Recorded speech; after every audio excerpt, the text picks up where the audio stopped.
Welcome to success by Shikha my official YouTube channel. और मैं हूं शिखा और आज हम लोग 3 फरवरी के कुछ इंपॉर्टेंट करंट अफेयर्स देखेंगे। और हाँ, अगर मेरा कंटेंट अच्छा लगे तो हमारे चैनल को लाइक शेयर सब्सक्राइब जरूर कीजिएगा। अगर आपको लगता है कि मुझे कुछ एडवाइस करना है तो कमेंट बॉक्स में बताइएगा।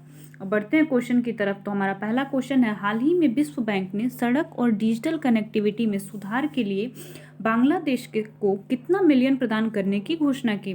तो हमारा पहला ऑप्शन है 300 मिलियन अमेरिकी डॉलर, दूसरा है 200 मिलियन अमेरिकी डॉलर, तीसरा है 100 मिलियन अमेरिकी डॉलर और चौथा है 500 मिलियन अमेरिकी डॉलर। तो हमारा सही आंसर होगा 500 मिलियन अमेरिकी डॉलर को ये देने की घोषणा की है विश्व बैंक ने बांग्लादेश को। अब बांग्लादेश की जो मुद्रा है वो है टका, यहाँ की राजधानी है ढाका और यहाँ के प्रेसिडेंट का नाम है अब्दुल हमीद और यहाँ की प्रधानमंत्री का नाम है शेख हसीना और यहाँ के चीफ जस्टिस हैं सैयद महमूद हुसैन। बढ़ते हैं अगले क्वेश्चन की तरफ। तो हमारा अगला क्वेश्चन है, ऑक्सफोर्ड डिक्शनरी ने किस शब्द को 2020 का Hindi word of the year चुना है। तो पहला ऑप्शन है पैंडेमिक, दूसरा है आत्मनिर्भर, तीसरा है महामारी और चौथा है संक्रमण।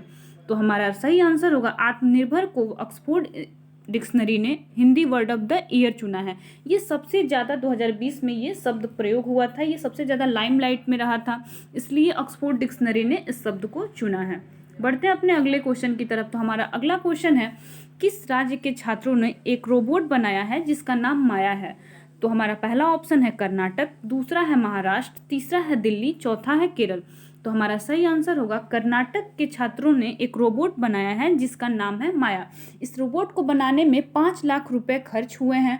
और इस रोबोट का काम क्या है, तो ये बैंकिंग क्षेत्रों को ध्यान रखते हुए इस रोबोट को विकसित किया गया है। और ये इसका काम है कि ग्राहक अगर जाएंगे, कस्टमर अगर बैंक में जाता है तो उसका अकाउंट खुलवाने में ये मदद करेंगे। कुछ क्वेरी है इनकी तो उनको काउंटर तक भेजेंगे। ये सभी बैंकिंग गतिविधियों के लिए इनको तैयार किया गया है।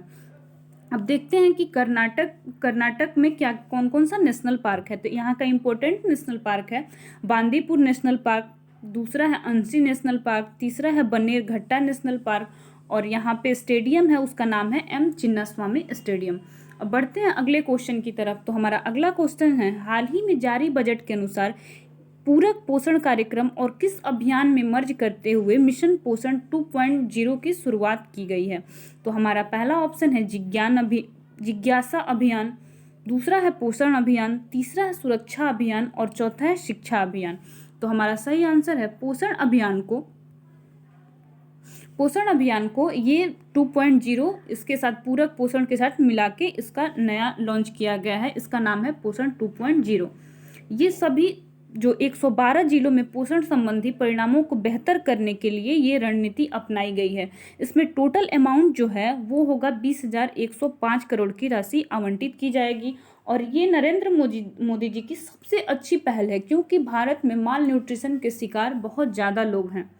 अब बढ़ते हैं अगले क्वेश्चन की तरफ। तो हमारा अगला क्वेश्चन है, भारत के किस राज्य में एकलव्य आदर्श आवासीय विश्वविद्यालयों के बेहतर प्रबंधन के लिए समझौते पर हस्ताक्षर हुए हैं। तो हमारा पहला ऑप्शन है गुजरात, दूसरा है महाराष्ट्र, तीसरा है केरल और चौथा है पंजाब। तो ये एकलव्य आदर्श आवासीय जो विद्यालय के लिए प्रबंधन हुआ है ये हुआ है केरल के साथ। अब देखते हैं कि केरल का एस्टेब्लिशमेंट कब हुआ था। तो ये 1 नवंबर 1956 को हुआ था। और यहाँ पे लिंगानुपात जो है ये मेल और फीमेल का जो रेशियो है वो है 1000 मेल पे 184 फीमेल है यहाँ। और यहाँ का ऑफिशियल लैंग्वेज है मलयालम। यहाँ पे लिटरेसी रेट जो है साक्षरता दर वो 93.91% है। और यहाँ पे टोटल जिलों की संख्या है 14। केरल का प्राचीन समय में नाम था आरण्यक। केरल अरब सागर के दक्षिण पश्चिम किनारे पर स्थित है। बढ़ते हैं अगले क्वेश्चन की तरफ। तो हमारा अगला क्वेश्चन है, हाल ही में किस राज्य सरकार ने हर घर पानी हर घर सफाई मिशन की शुरुआत की। तो हमारा पहला ऑप्शन है पंजाब, दूसरा है उड़ीसा, तीसरा है महाराष्ट्र और चौथा है इनमें से कोई नहीं। तो हमारा सही आंसर होगा पंजाब सरकार ने ये हर घर पानी हर घर सफाई मिशन योजना की शुरुआत की है। और पंजाब के विधानसभा में टोटल सीट 117 हैं। यहाँ पे लोकसभा में टोटल 13 सीट हैं, राज्यसभा में 7 सीट हैं और यहाँ पे जिलों की संख्या है 22। यहाँ का ऑफिशियल लैंग्वेज जो भाषा है वो है पंजाबी और हिंदी। और यहाँ के प्रमुख जो फेस्टिवल हैं वो है बैसाखी और लोहड़ी। बढ़ते हैं अगले क्वेश्चन की तरफ। तो हमारा अगला क्वेश्चन है, इनमें दलाई लामा द्वारा लिखी गई पुस्तक कौन सी है? तो हमारा पहला ऑप्शन है कर्म योद्धा ग्रंथ, दूसरा है एग्जाम वॉरियर, तीसरा है कोर्ट ऑफ इंडिया और चौथा है द लिटिल बुक इनकरेजमेंट। तो ये कर्म योद्धा जो बुक है वो अमित शाह के द्वारा लिखी गई पुस्तक है, कर्म योद्धा। एग्जाम वॉरियर जो है ये मोदी जी के द्वारा लिखी गई पुस्तक है, और कोर्ट ऑफ इंडिया ये रंजन गोगोई के द्वारा लिखी गई पुस्तक है, और ये द लिटिल बुक इनकरेजमेंट ये दलाई लामा के द्वारा लिखी गई पुस्तक है। और ये इस पुस्तक में क्या लिखा गया? इस पुस्तक में ये बताया गया है कि क्लाइमेट इतना खराब हो रहा है, इससे कोई कैसे निपटे, और इतना आतंकवाद बढ़ा हुआ है, आतंकवाद से निपटने के लिए हमें क्या करना चाहिए, लोगों को कैसे समझाना चाहिए, कैसे ज्ञान देना चाहिए, इस पुस्तक में यही सब लिखा हुआ है। अब बढ़ते हैं अगले क्वेश्चन की तरफ। तो हमारा अगला क्वेश्चन है, हाल ही में किस देश ने मिस्र में आयोजित हैंडबॉल विश्व चैंपियनशिप का खिताब जीता है? तो हमारा पहला ऑप्शन है स्पेन, दूसरा है स्वीडन, तीसरा है डेनमार्क और चौथा है इनमें से कोई नहीं। तो हमारा सही आंसर होगा कि डेनमार्क को हैंडबॉल विश्व चैंपियनशिप का खिताब डेनमार्क जीता है, और डेनमार्क के प्रधानमंत्री का नाम है मैट फ्रेडरिक्सन, यहाँ की राजधानी है कोपनहेगन और यहाँ का मुद्रा जो है वो है क्रोन। अब बढ़ते हैं अगले क्वेश्चन की तरफ। तो हमारा अगला क्वेश्चन है, हाल ही में सिसिली टायसन का निधन हो गया, वे कौन थी? तो पहला ऑप्शन है अभिनेत्री, दूसरा है लेखक, तीसरा है गायक और चौथा है इनमें से कोई नहीं।